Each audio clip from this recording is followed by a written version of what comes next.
Manchester City 0, Spurs 4, and oh my god. I think most people expected Spurs to, at the very least, get a result from this game, possibly even win, considering their recent record against Manchester City. But a 4-0 drubbing at home is absolutely diabolical. And before I get into how poor Manchester City were, some honourable mentions from Spurs. First of all, shout out to Ange Postecoglou, because he set Spurs up magnificently today.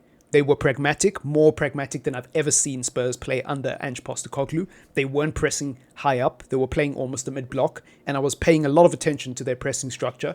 Whenever Manchester City had the ball, I kept reminding myself not to watch the ball and actually look at Spurs and how they were defending, and they were very compact, very narrow, and also very deep.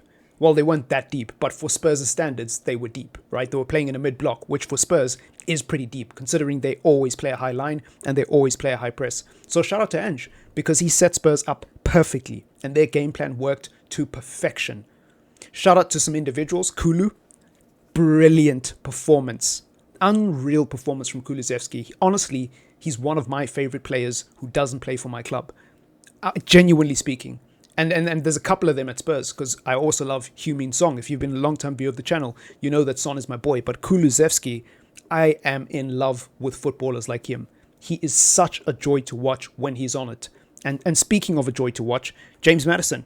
He, I believe, was man of the match. Unreal performance from him as well. Shout out to James Maddison, because he was unplayable today. He was dropping into pockets of space, linking up the play from deep, holding the ball up, but also getting on the end of some chances. That second goal that he scored today, oh my word, what a perler of a delivery from Kulusevski, by the way. But the finish from James Maddison is unbelievable.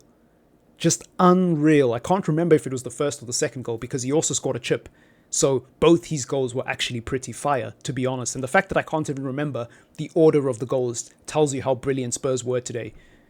But both goals from James Maddison were absolutely sensational. Mwah, chef's kiss. And his performance, even without the goals today, was just truly remarkable. I do think that if it wasn't for the goals, he probably wouldn't have got the man of the match. I'm not sure if he got man of the match or if it was Kulusevski, but personally, on the eye test, I think Kulusevski was Spurs' best player today. Minus the goals, I just think he was truly sensational. And that's not taking anything away from Maddison, by the way. They were both sensational, but I'm just saying, I think Kulu was that good. And I think another player who was really good was Son.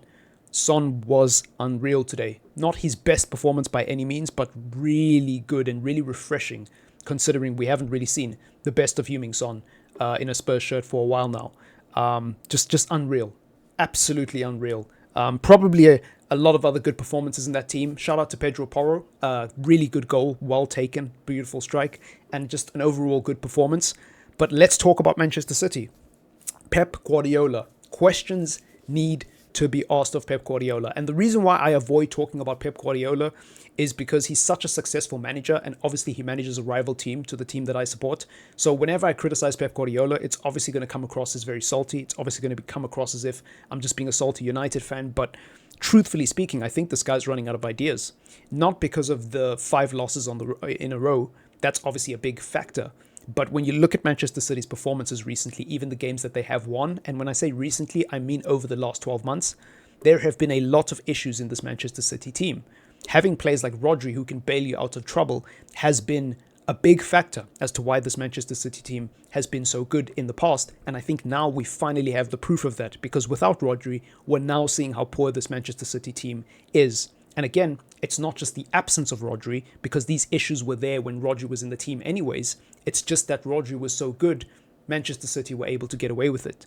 And that's what some people don't understand. Some football fans are incapable of looking at a performance and ignoring the result. Some football fans think because you won, you were the better team and you deserve to win. And they can't comprehend that a team can win trophies without necessarily playing sustainably or putting in good performances. That can happen because you have individuals who are just so good that they bail you out in moments.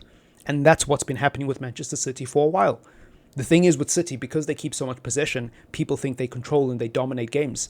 I don't think it's the case at all. Don't confuse lots of possession with control, because today they had lots of possession, but at no point were they in control of the game against Spurs. So having loads of possession is not the same as controlling a game. If you actually watch Manchester City and you understand football, even the most staunch Manchester City fans will admit that they haven't been good for a while. This isn't a new problem. It didn't just start this season. But again, as a rival, I've held off on criticizing Manchester City because I know if I did it 18 months ago, it would have come across as salty, especially after they just won a treble. I think now it's a lot more safe to come out and talk about Manchester City because everyone can see that they are vulnerable. That midfield three was absolutely diabolical today. Who was it? Rico Lewis, Bernardo Silva? Let me just double check. Yeah, Gundogan, Rico Lewis and Bernardo Silva. What an insane midfield three to play against a team that you know is going to be looking to hit you in transition. And a team that's your bogey team as well. Where's the respect? Pep Guardiola should know that Spurs are likely to get a result against Manchester City given their recent history. An unbelievable choice to start those three. And as if that wasn't bad enough, there is just no physicality in that team entirely at all. Besides Kyle Walker, of course. You know, he's the only player who you could say has a bit of physicality there, but he's been poor for such a long time, so I don't think you can really rely on him. Yeah, I don't really have much else to say. Manchester City were limp, they were lethargic, they were pathetic, they lacked character, they lacked fight, and they were just a shell of themselves. Erling Haaland, let me talk about him because he missed a couple of big chances in the first half and a half chance as well, so you could say 3 chances if you want to be harsh, 2 if you're being fair. He hasn't been good in tonight's game. I don't know what his record is like. I'm sure he scored lots of goals, but what I mean is I'm not sure if he's scoring goals every single game or if it's a hat-trick here, a brace here to cover up for some of the games where he isn't scoring. But there's a couple of games where I've watched Manchester City now and Erling Haaland has been very quiet. And I heard someone say something really profound today, that if you as a striker, your entire reputation is based around scoring goals, then eventually when you hit a drought, you're going to lose confidence because you're not contributing anything else to the team. And I thought that's so true. That is so true. Is Erling Haaland struggling with a bit of confidence at the moment because he's so one-dimensional as a striker? Let me explain what I mean. Karim Benzema is a really good example of a player who, even when he's not scoring goals, you know that he's holding up the ball, he's linking up play, and technically he's just superior to so many players that you can see his impact. You can see that he's making the team around him better. There was no doubt that Karim Benzema was such a good player when he was playing next to Cristiano Ronaldo, even though he wasn't the main man, even though he wasn't scoring, because he was helping Ronaldo get better. He was helping Bale get better. He was facilitating so much of what was great about that Real Madrid team. And then when Ronaldo eventually left, you saw how good Benzema was afterwards. Is Erling Haaland the type of player who can make people around him better when he's not scoring goals, when he's not on it? Because every player goes through a dip in form. Every player goes through a period where they're not scoring goals, especially strikers. So the question is, if you're not scoring goals, what are you contributing to the team? And it's an uncomfortable question to have with Erling Haaland because he scores so many goals that some people get offended and they think you're taking shots at him and you think you're trying to reduce his goal scoring ability. It's not that. It's like, we know you're a great goal scorer, cool. But like when the goals aren't coming, like today, what are you doing to make your team better? Uncomfortable conversations. Anyways, it's been your boy Triple M. Not going to keep you guys here longer. Let me know what you think in the comments down below. Subscribe to the channel if you are new and leave a comment if you want to. Adios.